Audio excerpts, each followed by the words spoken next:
Are you ready?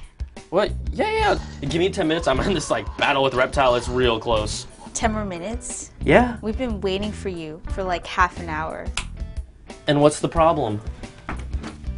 You can't goof around anymore. Oh, yeah. I'm the new producer. I'm not Ariel, your friend. Sure. Whatever you say. You got that? You got that? Yeah, got it. I'll see you in the studio.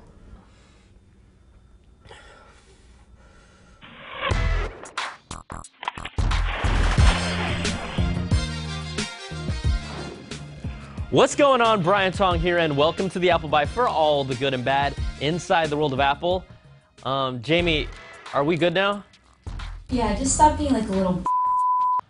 All right, well, guys, it's rumors galore. Plus, we'll reveal the winners of our Griffin Stylus Pen Laser Thingamabob giveaway. Now, let's get to the stories. And what would our show be without a new report from Digitimes that says their supply chain sources tell them Pegatron Technology has landed orders for assembling the 6th generation iPhone that won't be called the iPhone 6, and they report it's planning to launch in September.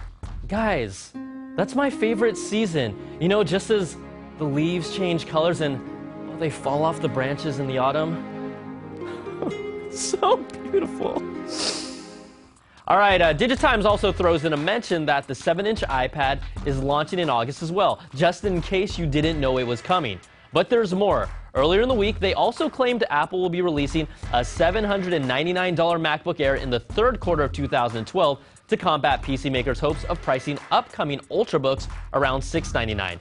Guys, please don't buy anything right now unless you're real desperate until Ivy Bridge computers come out.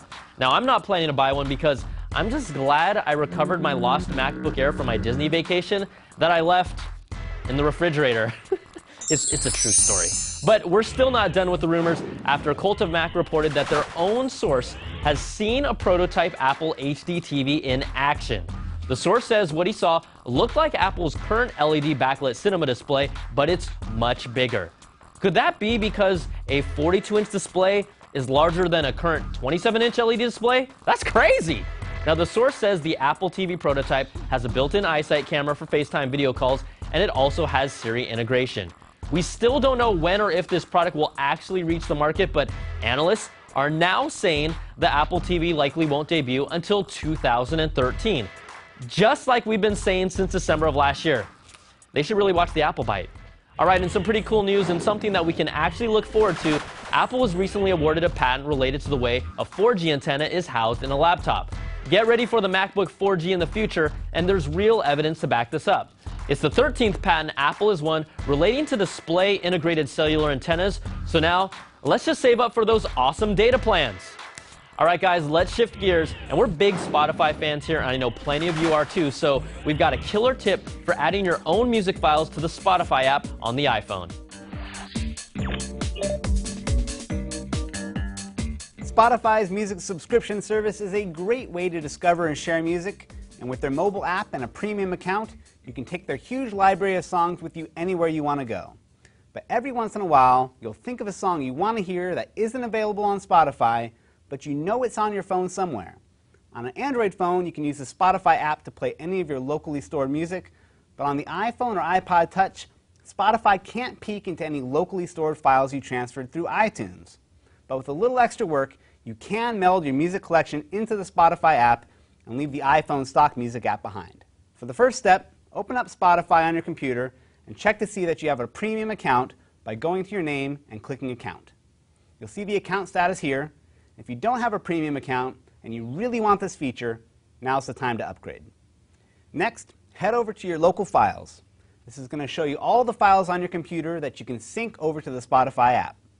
There's a total at the top, and if it seems a little off, go into the Preferences menu and make sure that the folder where you keep your music is included on the local files checklist.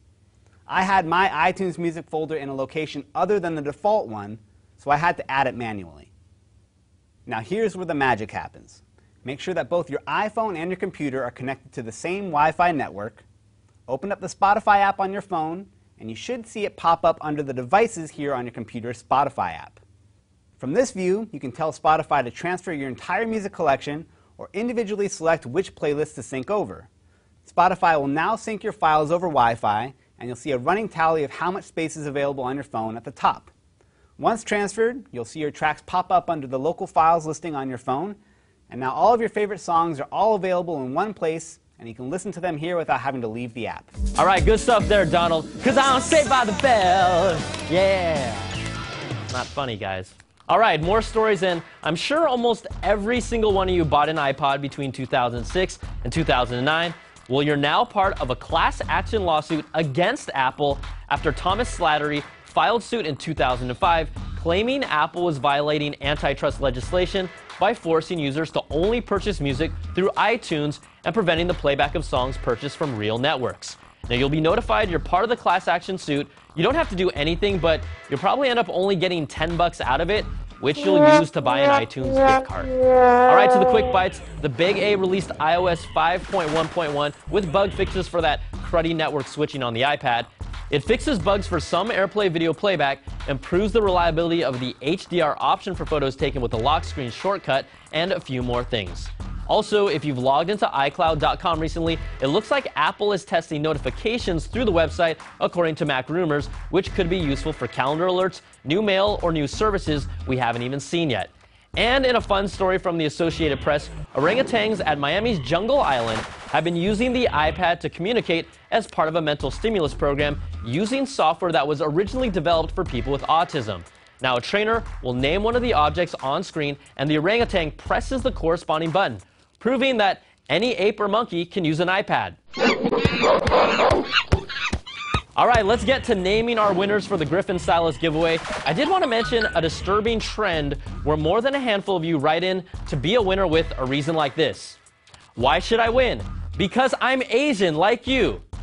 Guys, do you think that's really going to work?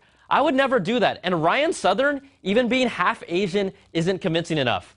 Look, the Apple Bite is a place for equality, where any race, creed, gender, sexual preference, or even Android user can win. So let's announce our winners. Congratulations go to Alex Wu, Cliff Chan, and Andrea Lin. All right, guys, I'm messing with you, but the real winners are Julia Calderon, who teaches 7th graders and hopes to point the laser in their eye when they annoy her, Jim Baggett, who's a pen freak and carries around a glow stick in his pocket, and Christopher Lovos, who wants to draw the hard details in my face. He actually said that, but he's also a pretty dope artist without it. So congrats to all of you, and we'll be in touch. That's going to do it for this week's show. Send me your emails to theapplebite at cnet.com. Thanks for watching. I'm Brian Tong, and we'll catch you next time for another Bite of the Apple.